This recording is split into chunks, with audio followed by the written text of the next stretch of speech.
Muy buenos días, hermanos y hermanas, todas aquellas personas también que nos están viendo el día de hoy. Y estamos una vez más muy alegres, muy bendecidos. Somos hombres y mujeres privilegiados porque Dios nos da la oportunidad de una vez más escuchar su palabra y alabarle. Y en este día y en esta mañana, hermanos, les invitamos a cada uno de ustedes a que nos acompañen, alzando una alabanza digna a nuestro Dios y a nuestro Padre.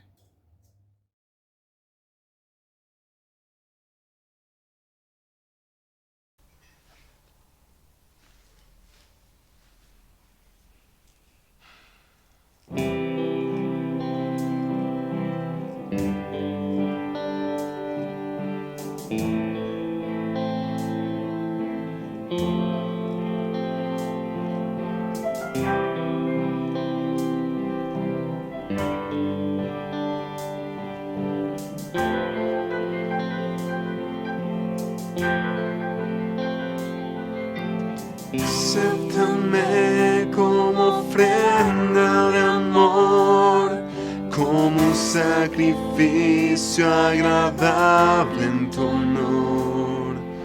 Grato perfume, yo quiero ser, Señor.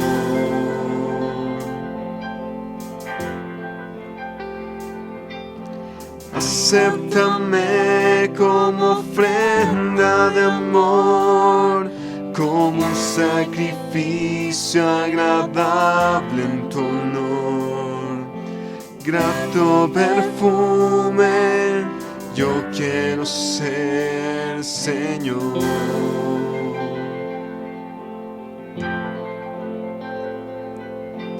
Tal como soy, Señor, sin nada que ofrecer más que mi canción. No tengo más que darte, pues todo es tuyo, Señor.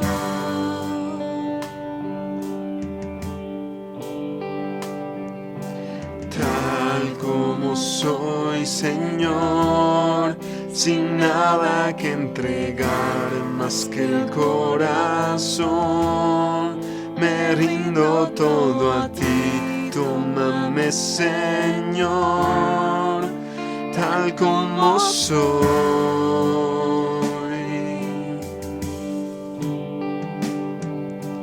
Acéptame como ofrenda de amor, como un sacrificio agradable en tu honor. Grato perfume, yo quiero ser, Señor.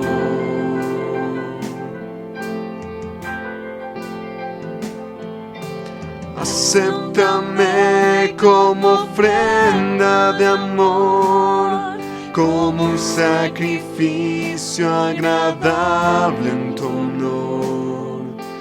Grato perfume, yo quiero ser, Señor.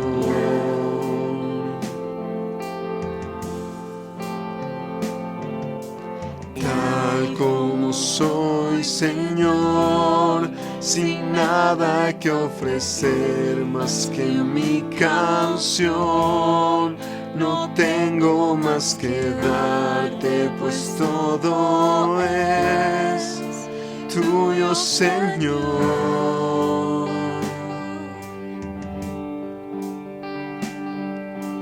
Tal como soy, Señor, sin nada que entregar más que el corazón, me rindo todo a ti, tómame, Señor, tal como soy.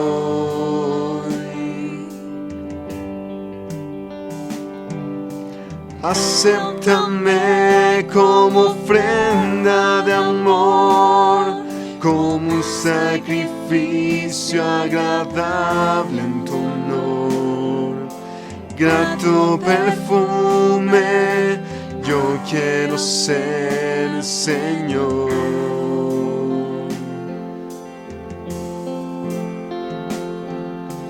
Acéptame como ofrenda de amor, como un sacrificio agradable en tu honor. Grato perfume, yo quiero ser, Señor.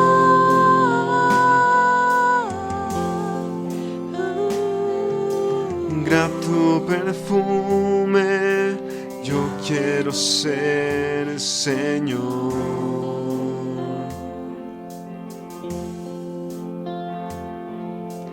Grato perfume, yo quiero ser, Señor.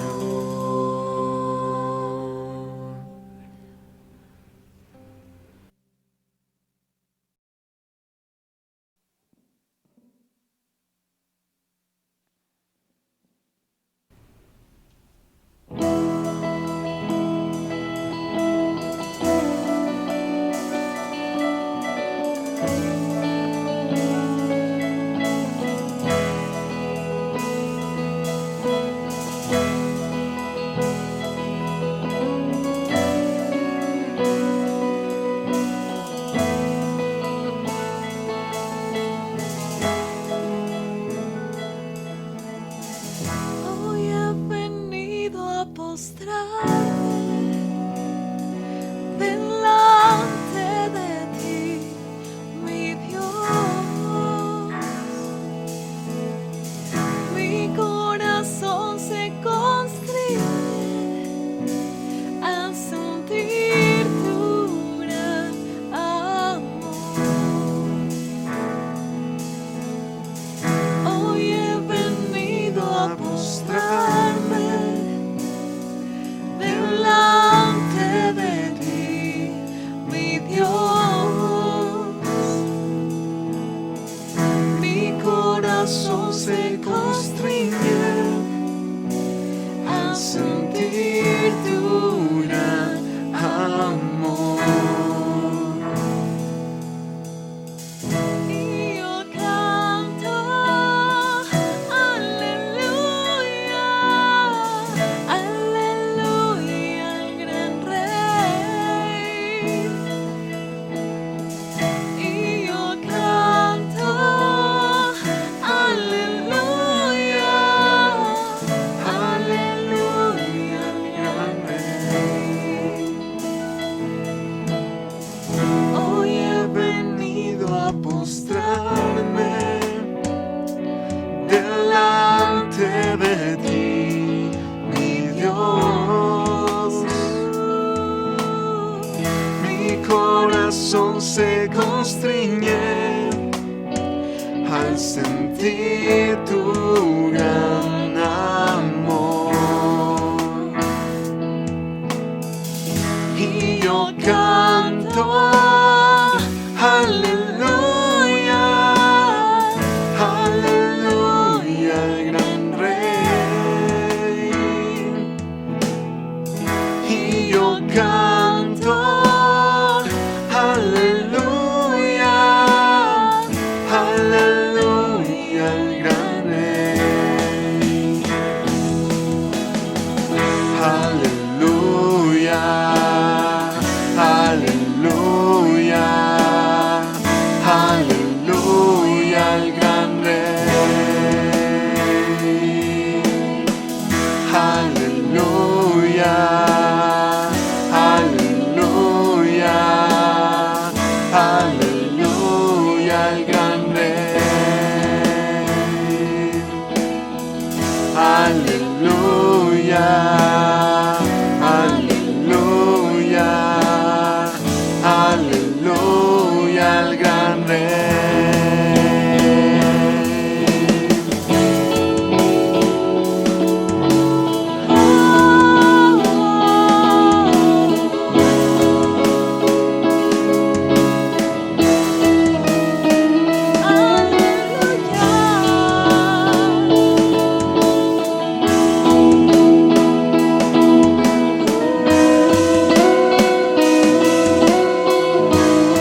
Buenos días, familia, hermanos, amigos. Nuevamente aquí con la gran oportunidad de compartir algo de la palabra de Dios, porque en realidad la palabra de Dios no está detenida, no está encerrada, no está presa, no está encadenada, como decía Pablo, sino que está libre y podemos hablar de ella en cualquier momento y en cualquier situación que nos encontremos. En esta mañana quiero que abran sus Biblias en Hechos capítulo 9. El miércoles estuvimos hablando acerca de Jonás, que podemos decir es una iglesia que está dormida. Una iglesia que está dormida nunca será parte de la solución, sino parte de los problemas. Una iglesia dormida no se puede dar cuenta de lo que está pasando en el mundo. Ignora completamente lo que está pasando. Así que hoy quiero hablar de una iglesia despierta y siendo parte de la solución. Esto quiero hablarles del apóstol Pablo, pero especialmente el capítulo 27 de Hechos es donde habla de esto cuando él viajaba a Roma. Pero quiero comenzar desde Hechos capítulo 9 para ir viendo qué es una iglesia que está despierta y completamente involucrada en la obra del Señor. ¿Cómo comienza una iglesia? Recuerde que la iglesia somos nosotros. No es el local, no son los templos. Cristo nunca murió por un local, murió por nosotros, verdaderos creyentes. Entonces, ¿cómo comienza una iglesia o un verdadero creyente en Jesucristo? Y me gusta lo que hace el apóstol San Pablo. Estamos en Hechos capítulo 9, pero para comenzar, pongámonos en las manos del Señor, pongamos este tiempo. Padre Santo, en el nombre de Cristo el Señor, nos acercamos a usted en esta mañana con gratitud siempre en nuestro corazón. Por su gracia y su misericordia siempre será reconocido esto. Que usted es muy misericordioso, agradeciéndole, Padre, por las cosas que están pasando, lo que está sucediendo y pidiéndole por los más necesitados, los desamparados, quizás los desechados, pensando en los del bosque, Señor, ¿cómo estarán ellos también? Y dándole gracias porque usted no está limitado ni está contagiado ni nada y puede entrar en cualquier lugar de estos y auxiliar a cualquier persona que lo esté necesitando. Pidiendo siempre, Señor, por aquellos que están en los últimos momentos y necesitan un poco de aire, Señor. Aquí lo tenemos todos nosotros afuera y desperdiciado también, pero hay unos que están luchando por una cucharadita de aire, Señor, de oxígeno. Facilítele las cosas y ayúdelo, Señor, en esos tiempos difíciles. Dándole gracias y pidiendo, Padre, como siempre, que sea el Espíritu Santo, el Maestro que nos enseñe, nos recuerde y nos guíe a toda verdad, pidiendo esto porque lo necesitamos. No confiado en nuestra justicia, sino en los méritos de Cristo, el Señor. Hechos capítulo 9. Cuando leamos el capítulo 27 nos vamos a dar cuenta que Pablo fue un hombre que estuvo siempre siendo parte de la solución. No estaba dormido, aguantando hambre y de todo y pasando penurias tremendas, junto con los demás presos que iba como prisionero. Sin embargo, era un hombre que llegó a ser parte de la solución y por él se salvó mucha gente también de haber muerto. Entonces me gusta cómo comienza este hombre, cómo comenzamos nosotros la vida cristiana como iglesia. Entonces vemos de todo, pero quiero coger aquí en el capítulo 9, versículo 1 de Hechos, que dice: Saulo, respirando aún amenazas y muerte contra los discípulos del Señor, vino al sumo sacerdote y le pidió cartas para la sinagoga de Damasco, a fin de que si hallase algún hombre o mujer de este camino, los trajese presos a Jerusalén. Mas, yendo por el camino, aconteció que al llegar cerca de Damasco, repentinamente le rodeó un resplandor de luz del cielo y cayendo en tierra oyó una voz que le decía: Saulo, Saulo, ¿por qué me persigues? Y dijo: ¿Quién eres, Señor? Y le dijo: Yo soy Jesús a quien tú persigues. Dura cosa te es dar coces contra el aguijón. Él, temblando y temeroso, dijo: Señor, ¿qué quieres que yo haga? Y el Señor le dijo: levántate y entra en la calle, en la ciudad, y se le dirá lo que debes hacer. Y los hombres que iban con Saulo se pararon atónitos, oyendo la verdad, la voz, mas sin ver a nadie. Esto es una conversión muy espectacular. Estas cosas no se dan siempre. Esto es una vez en la vida que se dio con la vida del apóstol Pablo. Aquí dice Saulo, porque sé que esto está llegando a personas que comienzan, otros que ya han caminado y otros que han caminado mucho más, que tienen buen conocimiento de la palabra de Dios, pero para algunos esto es nuevo. Están aprendiendo. A mí me cuentan a quién están enviando esto y sé que hay gente que comienza. Y cuando hablamos de Saulo, dirán: ¿quién será ese? Pero este Saulo llegó a ser el apóstol San Pablo.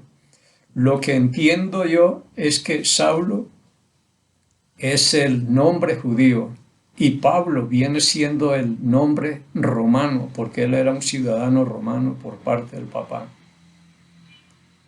Entonces Saulo viene siendo el mismo apóstol San Pablo. Así comienzan los grandes hombres de Dios. Dice: respirando aún amenazas y muerte contra los discípulos del Señor, vino a los sumos sacerdotes pidiendo cartas de autorización para que si encontrara algún creyente de estos seguidores de Jesucristo, los trajera presos a Jerusalén. Entonces era un hombre terrible, un perseguidor de los cristianos, pero a tiempo completo y horas extras. Y venía con unas intenciones negras, porque dice la Escritura, respirando amenazas y muerte. Este venía decidido a acabar con él. Y cuando el Señor se le interpone en el camino a Damasco, es porque sabe que este hombre va a hacer y deshacer. Siempre he aprendido yo que Dios actúa en el último momento, y aquí le salió al encuentro antes de que agarrara a los creyentes. Así que es un encuentro tremendo. Y yo pienso que todo aquel que ha tenido un encuentro personal con Jesucristo, aquel que de todo corazón le ha creído y le ha obedecido, esas personas no vuelven a ser los mismos. Saulo de Tarso, este hombre no volvió a ser el mismo hombre de antes. Desde ese día el hombre cambió. Y yo me doy cuenta que toda aquella persona en las Sagradas Escrituras que tuvo algo que ver con Jesucristo no volvió a ser la misma persona, el hombre o la mujer. Porque si era un cojo que le traían, ese ya no volvió a ser un cojo, se fue caminando. Si era alguien sordo que le traían, él no regresó siendo el mismo, cambiaron.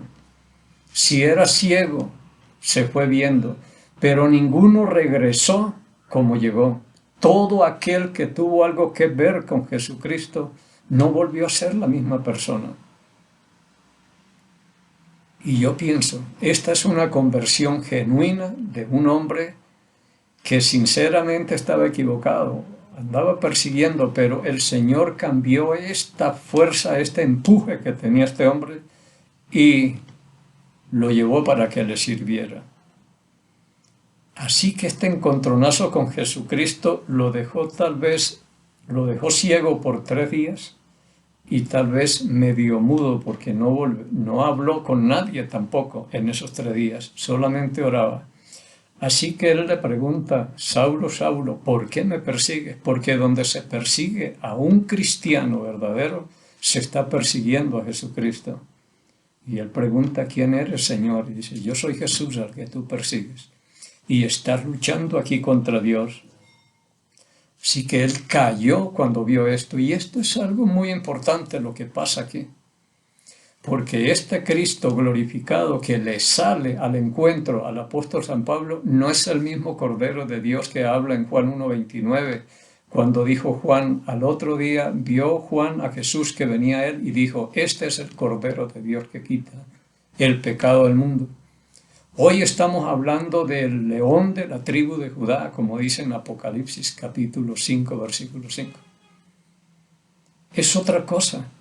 El destello de luz tan tremendo, porque en otro pasaje más adelante dice Pablo, una luz que pasaba la luz del sol, más fuerte que la del sol, cuando resplandece en toda su fuerza.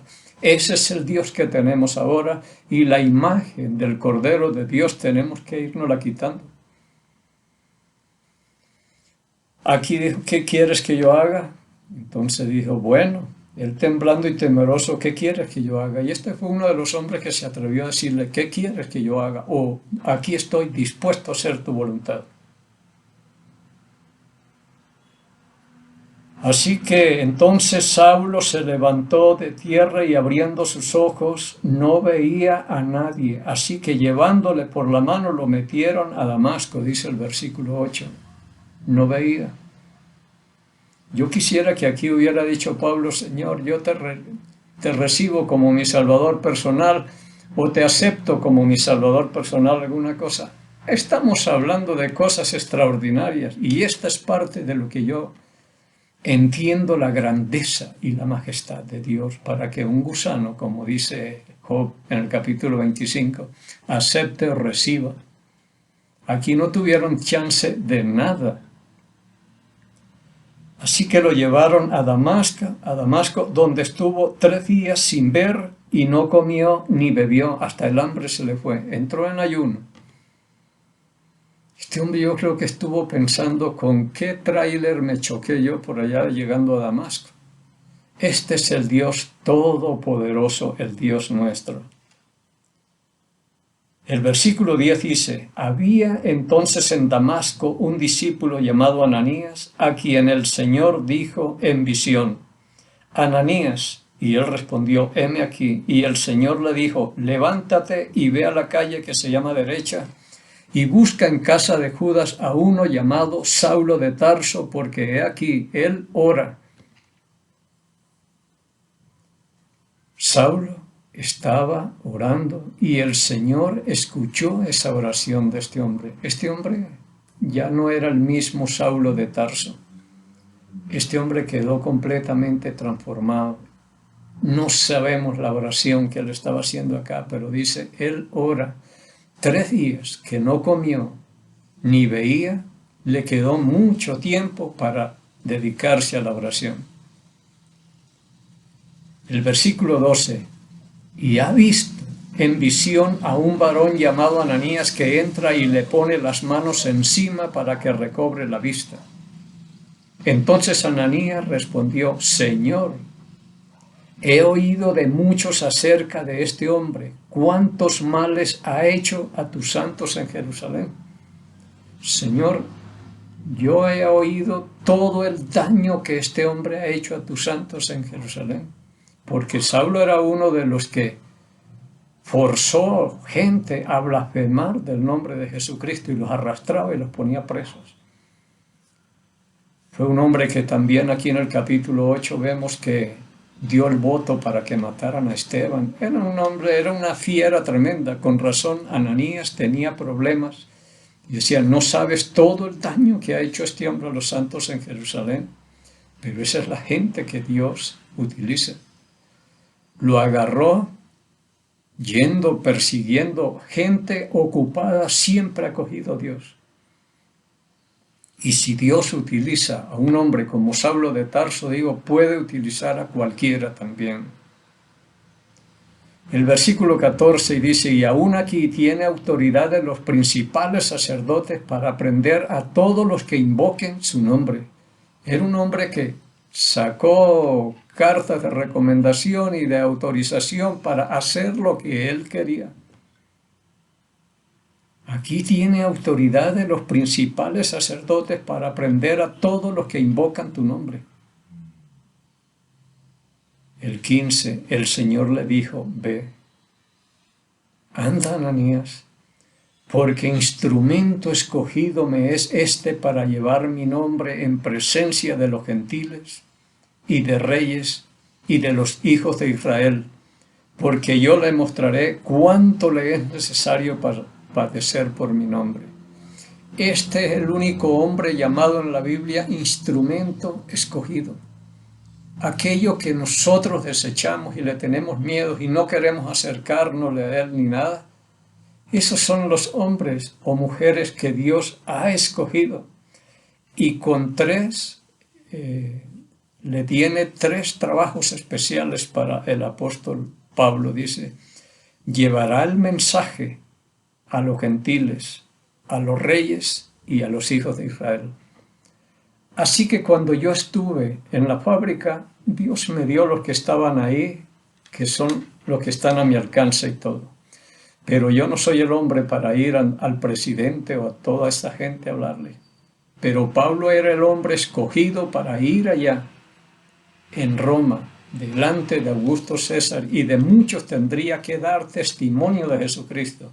Y ojo, yo le mostraré cuánto le es necesario padecer por mi nombre.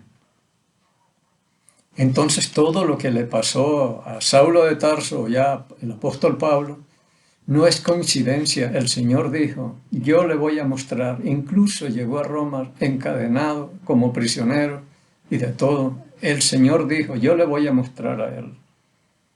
Pero era un instrumento escogido, un bisturí único que tenía Dios. Y este fue un hombre extraordinario. El 17, fue entonces Ananías y entró en la casa, y poniendo sobre él las manos dijo, hermano Saulo, el Señor Jesús que se te apareció en el camino por donde venías, me ha enviado para que recibas la vista y seas lleno del Espíritu Santo. 2 cosas muy importantes. Viene, me manda para que recibas la vista. Le coloca las manos encima y aquí más adelante dice en el versículo 18, al momento le cayeron de los ojos como escamas y recibió al instante la vista y levantándose fue bautizado y habiendo tomado alimento recobró fuerzas y estuvo Saulo por algunos días con los discípulos que estaban en Damasco. Bien. Recobra la vista. Es bautizado, dice aquí la palabra de Dios. Luego le da comida porque hacía 3 días que él no comía, recobró fuerzas y estuvo Saulo algunos días con los discípulos. Ya había tenido el encuentro con Jesucristo y seguro él le creyó. ¿Quién eres, Señor, y qué quieres que yo haga? Porque de aquí en adelante las cosas cambiaron con él. Él no volvió a hacer lo que hacía. Ahora es el siervo del Señor. Y mire lo importante en el versículo 20. Enseguida predicaba a Cristo en las sinagogas diciendo que este era el Hijo de Dios. Yo no sé cuántos años tenemos que esperar para que alguien que cree y se bautiza hable del Señor. Esto le cuesta a mucha gente. Yo pensaba, ¿por qué demoramos años y años y años? Y si de entrada no comenzamos a hacer estas cosas, ya nos va a costar después mucho. Esto tiene que volverse una costumbre, una obligación y llegar a ser una necesidad, que tenemos que hablar de la palabra de Dios. Ahora es muy importante que dijo Ananías, para que seas lleno del Espíritu Santo. Porque todos los que comenzaron sus ministerios, incluyendo al Señor Jesucristo, recibieron el Espíritu Santo cuando Cristo se bautizó. Al salir del Jordán, después de ser bautizado, el Espíritu Santo vino sobre él. y seguro, lleno del Espíritu Santo, y según Lucas 4 dice, ahí comenzó su ministerio. Ninguno comenzó sin tener el Espíritu Santo, porque sin él no hay nada que hacer. Jesús dijo, a ustedes les conviene que yo me vaya, porque si no me voy el Espíritu no vendrá, y cuando Él venga, Él convencerá al mundo de pecado, justicia y de juicio. Esto está en Juan capítulo 16, versículos 7 y 8. Les conviene. Y aquí lo primero fue llenar a Saulo de Tarso, llenarlo del Espíritu Santo. Y fue bautizado, dice la palabra de Dios. ¿Cuándo recibe uno el Espíritu Santo? Siempre era la pregunta que uno hacía. Porque el Espíritu Santo es la clave para la salvación, y la seguridad de salvación es el Espíritu Santo. Porque en Romanos capítulo 8, versículo 9 dice, pero nosotros no andamos según la carne, sino según el Espíritu, si es que el Espíritu de Dios mora en nosotros. Y si alguno no tiene el Espíritu de Cristo, no es de Él. O sea que la clave es el Espíritu Santo. Y si aquí en el libro de los Hechos, cuando usted lo lea, ya se va a dar cuenta que la gente oía, creía, se bautizaban, recibían el Espíritu Santo. Ese era el regalo que daba Dios al que le obedecía. Algún grupo, después que Pedro les predicó, les dijo, varones, hermanos, ¿qué haremos? Dijo, arrepiéntanse y bautícese cada uno de vosotros en el nombre de Jesucristo para dos cosas. Para perdón de los pecados, y recibirán el don o el regalo del Espíritu Santo, porque yo veo que es el regalo que Dios da. Aquí hablando el mismo apóstol Pablo de esta escena en el capítulo, creo que es el capítulo 22, el libro de los Hechos, dice Hechos capítulo 22, hablando Pablo de la conversión, él dijo, vamos a leer desde el versículo 13, vino a mí y acercándose me dijo, hermano Saulo, recibe la vista. Y yo en aquella misma hora recobré la vista y lo miré. Estamos hablando de la misma cosa. Pablo está dando testimonio de su conversión. Recobró la vista y vio a Ananías. Y él dijo, el Dios de nuestros padres te ha escogido para que conozcas su voluntad y veas al justo y oigas la voz de su boca. Porque serás testigo suyo a todos los hombres de lo que has visto y oído. Versículo 16. Esto fue lo que le habló Ananías a Saulo de Tarso allá en Damasco. Versículo 16. Ahora pues, ¿por qué te detienes? Levántate y bautízate y lava tus pecados invocando su nombre. Pablo está hablando de esto, lo que está pasando aquí en Hechos capítulo 9. Así que Pablo se bautizó, recibió el Espíritu Santo y además dice allá, ¿por qué te detienes? Levántate y bautízate, invocando su nombre y lava tus pecados. Yo veo que esto es algo importante y Pablo, pues, él fue bautizado.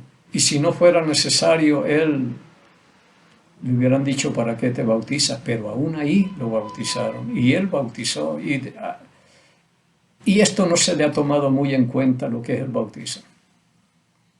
Si usted acepta a Cristo, lo recibe como su Señor y Salvador, ya usted está al otro lado. No importa si se bautizó o no se bautizó, pero para mí es muy importante porque si ahí es donde Pablo recibe el Espíritu Santo, donde Jesucristo recibe el Espíritu Santo y donde muchos recibieron el Espíritu Santo. Entonces estamos hablando de algo muy importante. Y en el capítulo 16 vemos a Pablo bautizando gente. Y si no fuera necesario, entonces, ¿para qué bautizaban? Pero el Señor Jesucristo dijo, vayan y hagan discípulos a todas las naciones, bautizándolos en el nombre del Padre y del Hijo y del Espíritu Santo. Es un mandamiento, no es una opción como después se fue cambiando esto. Así que esto acá es muy importante. Fue bautizado, recibió el Espíritu Santo y ahí comienza su ministerio. Y el versículo 20, volviendo a Hechos capítulo 9, dice: enseguida predicaba a Cristo en la sinagoga diciendo que este era el Hijo de Dios. Enseguida. Yo comparaba la conversión de cualquier persona con una persona que entra a trabajar en una empresa o en una fábrica, lo que sea. Yo, cuando trabajaba ahí en la empresa, alguien llegaba y se le daban las instrucciones, se le ayudaba y en una semana ya tenía que defenderse solo. Ya él tenía que hacer las cosas por sí mismo y no ponerle a alguien que le estuviera enseñando. Ya aprendió y sigue. Pero máximo una semana le dábamos para que ya él aprendiera a levantar vidrios, a hacer cosas y hacer todo lo que hay que hacer. Y cómo se despega y cómo se embala la lámina, cómo se maneja el acrílico y todo lo demás le dábamos instrucciones. En una semana ya estaba el hombre. Pero para hablar del Señor nos lleva años y años. Yo lo que veo aquí es una conversión de corazón, es decir, de adentro hacia afuera. Nosotros como que estamos desde afuera hacia adentro, porque nos cuidamos más, es el testimonio que damos, y ni el testimonio es bueno el nuestro. Porque el testimonio es bueno que damos, pero cuando estamos por allá en el templo o con los hermanos, alguna cosa, pero cuando estamos solos, ¿quiénes somos? ¿A cuántos le hablamos nosotros del Señor? ¿Cuántas personas hemos ganado para Cristo? Yo tuve que pasar 6 años por un seminario y aprendiendo técnicas y un poco de cosas ahí hasta que ya me fui defendiendo solo. Y empezar a compartir con la gente y se me fue creando a mí eso una necesidad a hablarle a la gente. Pero este hombre enseguida predicaba a Jesucristo. Y este hombre pues tenía conocimiento. ¿Quién era Cristo?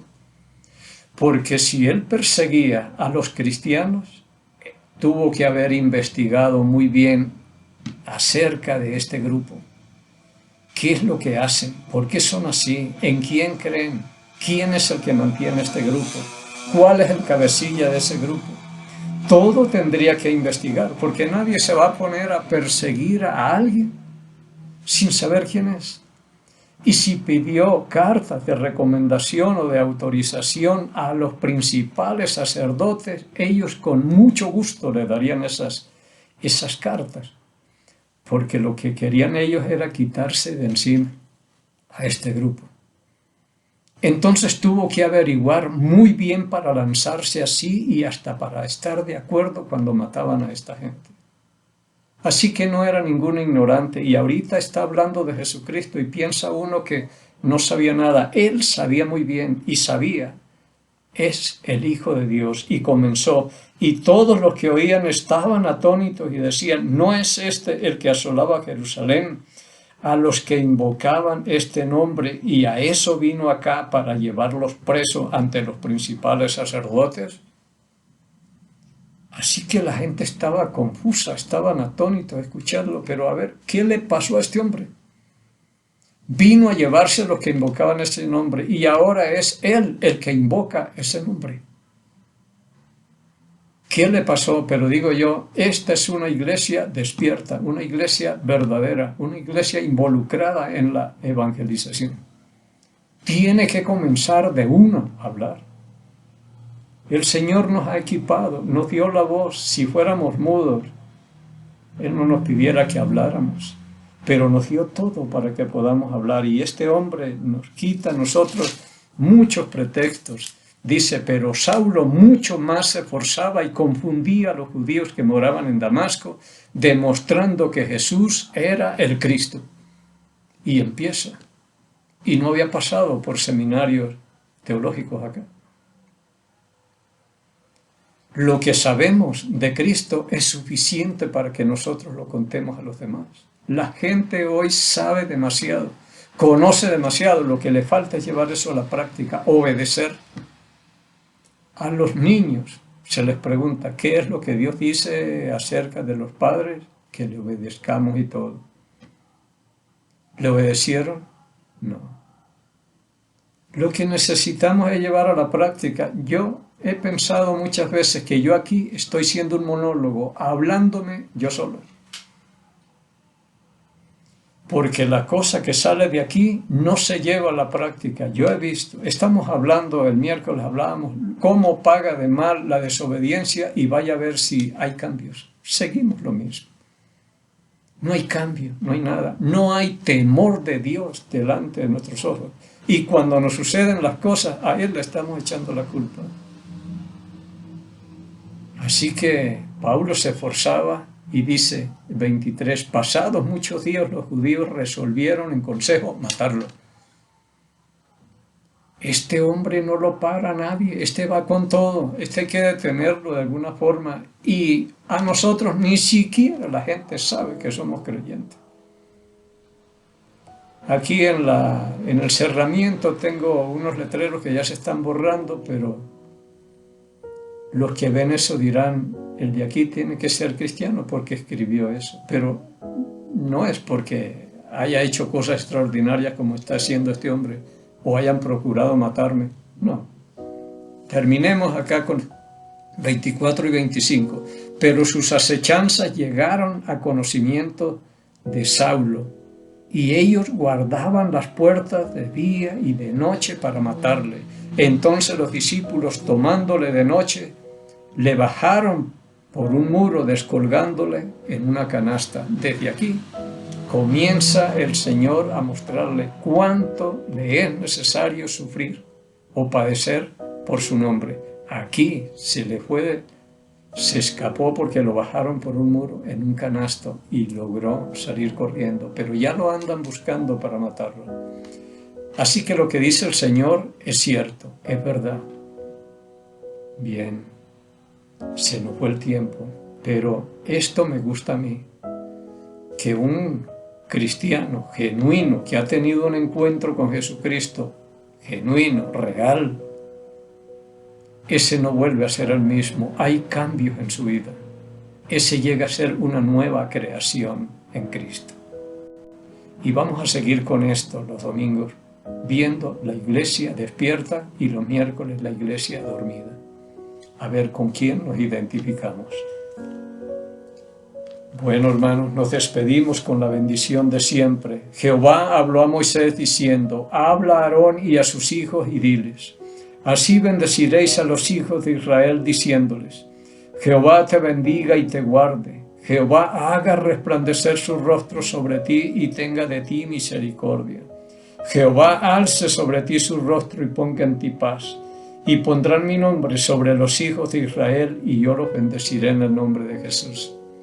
En el Salmo capítulo 122, versículo 6 dice, orad, pedid por la paz de Jerusalén, y sean prosperados los que te aman.